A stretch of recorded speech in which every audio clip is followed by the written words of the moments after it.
Bonjour, je suis Julien Gambade, doctorant à l'IRDL à Lorient, et je vais vous présenter les travaux que nous avons menés sur l'estimation in situ de l'efficacité des capteurs solaires sous vide pour la production d'eau chaude. Avec Hervé Noël, maître de conférence à l'Université Bretagne Sud, Patrick Loanec, professeur à l'Université Bretagne Sud, et Anthony Magrès, ingénieur d'études à l'IRDL, nous avons étudié les performances énergétiques d'un chauffe-eau solaire sur 3 journées différentes. Voici le plan de ma présentation. Je vais commencer par expliquer le contexte général autour de notre étude. Je présenterai dans un second temps le fonctionnement d'une installation solaire composée de plusieurs des capteurs que nous avons étudiés. Je présenterai ensuite le capteur solaire avant d'introduire l'instrumentation que nous avons mise en place pour calculer les bilans énergétiques et estimer les déperditions thermiques. Je conclurai enfin ma présentation et j'évoquerai les suites à donner à notre étude. Cette étude est menée dans le cadre d'un projet Interreg. L'Union européenne veut augmenter la part des énergies renouvelables pour réduire les émissions de gaz à effet de serre. Le projet iCare for Farmers vise donc à développer l'énergie solaire thermique dans le secteur de l'agriculture, où les énergies renouvelables représentent seulement 1,1% de l'énergie consommée, dont 0,25% par le solaire thermique. Dans 4 pays de l'Europe du Nord-Ouest, 4 sites pilotes vont être installés et étudiés pour nous permettre d'évaluer l'efficacité du capteur solaire thermique choisi par iCare for Farms et de développer un modèle numérique. Pour estimer les performances d'un capteur solaire, il est nécessaire de comprendre le fonctionnement d'une installation complète. Je vais présenter l'exemple du site de Préaudite situé dans les Côtes-d'Armor. C'est une installation en fonctionnement depuis juin 2019 qui était utilisée pour préparer l'alimentation de centaines de veaux. Elle est composée de 2 lignes de 12 capteurs solaires. Les 6 premiers de chaque ligne sont connectés en série, tandis que les 6 derniers sont reliés en parallèle. Cela a une incidence sur la circulation hydraulique au sein de l'installation. Sur cette slide sont présentés les instruments de mesure utilisés. Les thermocouples ont été placés directement sur les conduites pour mesurer les températures en entrée et en sortie du capteur. 4 thermocouples sont placés à différentes hauteurs dans le réservoir pour étudier la stratification thermique dans le réservoir. Ils vont être aussi utilisés pour calculer une température moyenne. Un débitmètre à ultrasons calcule le débit de remplissage. Un pyranomètre mesure l'irradiation totale reçue sur un plan horizontal. 2 gyraléancemètres, quant à eux, mesurent les éclairements énergétiques hémisphériques sur les faces avant et arrière du capteur. Un pyrégéomètre mesure l'irradiation due aux grandes longueurs d'onde. Il permet aussi de mesurer la température effective du ciel. Enfin, une station météorologique mesure la température ambiante, la vitesse et la direction du vent, et l'humidité relative.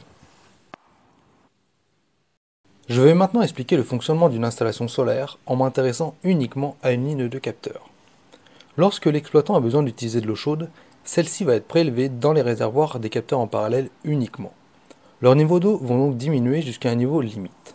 Une fois ce niveau atteint, le remplissage se met en marche. L'arrivée d'eau froide se situe au niveau du premier réservoir en série. Le faible débit de remplissage va alimenter les réservoirs en parallèle, en entraînant avec lui l'eau chaude des réservoirs en série, qui sont tout le temps pleins. Notre étude se porte spécifiquement sur le capteur solaire en série numéro 2. Voici le capteur solaire étudié. Il est composé de 30 tubes sous vide avec un revêtement sélectif. Ils sont connectés directement à un réservoir de 241 litres, isolé avec 60 mm de polyuréthane. Il utilise l'effet thermosiphon. L'eau froide dans les tubes est réchauffée par le rayonnement solaire. L'eau chaude étant moins dense que l'eau froide, une circulation naturelle apparaît. L'eau plus chaude remonte dans le réservoir, tandis que l'eau plus froide fait le chemin inverse.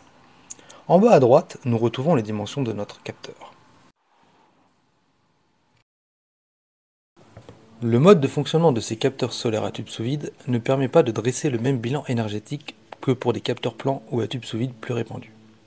En effet, il est nécessaire de prendre en compte le principal intérêt de ces capteurs, le stockage d'énergie. 2 énergies sont donc calculées. La première est liée à la variation de température lors du transit de l'eau de circulation dans le ballon, Qm, et la seconde est la variation d'énergie interne du ballon, Q stocké. Pour déterminer un rendement, ces 2 énergies sont sommées et divisées par l'air brut du capteur multiplié par l'irradiation totale reçue sur le plan du capteur. Les 2 énergies et les 2 rendements ont été calculés en conditions dynamiques pour les journées du 26 septembre et du 4 novembre. L'instrumentation de l'installation permet d'obtenir des fichiers de mesure journaliers. Nous pouvons alors tracer l'évolution de la température moyenne du réservoir, de l'irradiance solaire globale et du débit massique pour les journées du 26 septembre à gauche et du 4 novembre à droite. Le 26 septembre présente des nombreux passages nuageux. tandis que la journée du 4 novembre présente des conditions de ciel clair. Les journées sont divisées en 3 périodes. La première période débute à minuit et finit à la fin du premier remplissage. La seconde période allant de la fin du premier remplissage au début du second, et la troisième période allant du début du second remplissage à minuit. On constate qu'au cours de la dernière période, 40 327 et 30 186 kJ ont été fournis par le capteur solaire, respectivement le 26 septembre et le 4 novembre. La période la plus importante pour le stockage d'énergie est la deuxième période. On observe que la grande majorité de cette énergie stockée est ensuite transférée au capteur suivant lors de la troisième période. Cela s'explique par le fonctionnement des capteurs en série, qui ont pour fonction principale de préchauffer l'eau dans l'installation. Ils permettent par ailleurs de constituer une réserve énergétique pour les journées peu ensoleillées. On observe que les rendements sont différents, alors que les éclairements énergétiques sont très proches pour les deux journées. Cet écart peut s'expliquer par un angle d'incidence plus favorable le 26 septembre, associé à des valeurs d'irradiance supérieures. Le rendement est meilleur malgré les passages nuageux plus nombreux que durant la journée du 4 novembre. Le site de Préaudit a connu une période de vide sanitaire où aucun soutirage n'apparaît. Cette période a permis d'étudier le comportement des chauffe-eau solaires en conditions statiques. Sur la journée sans passage nuageux du 28 novembre, nous observons que la variation d'énergie interne est plus importante le soir que le matin. Le refroidissement du réservoir est plus rapide le soir. Nous sommes donc intéressés aux échanges convectifs et radiatifs entre le réservoir et respectivement l'air extérieur et le ciel. Deux flux sont donc calculés à partir de nos mesures. Le coefficient d'échange convectif de la paroi externe du réservoir est calculé à l'aide d'une corrélation utilisant la vitesse du vent. Le flux radiatif est obtenu par linéarisation. Nous retrouvons en bas à gauche l'évolution des températures ambiantes et du ciel, ainsi que les températures moyennes et en surface du réservoir. Nous observons sur le graphique en bas à droite que le flux convectif est globalement négatif. Sa valeur absolue reste plus faible que le flux radiatif. La somme des flux illustre bien une augmentation des échanges entre la paroi du réservoir et l'environnement extérieur durant la journée. Cela peut s'expliquer par une température de ciel plus faible le soir avec des conditions de ciel dégagées. Au vu des résultats, nous constatons que les déperditions sont globalement maîtrisées. En conclusion, le suivi in situ va permettre d'évaluer le potentiel du capteur dans des conditions météorologiques spécifiques à l'Europe du Nord-Ouest. De plus, les mesures montrent la maîtrise des déperditions thermiques du ballon de stockage grâce en partie à l'épaisseur d'isolant utilisée. En complément du site de Préaudit, je rappelle que 4 sites pilotes sont en cours d'installation et vont permettre de conforter nos observations.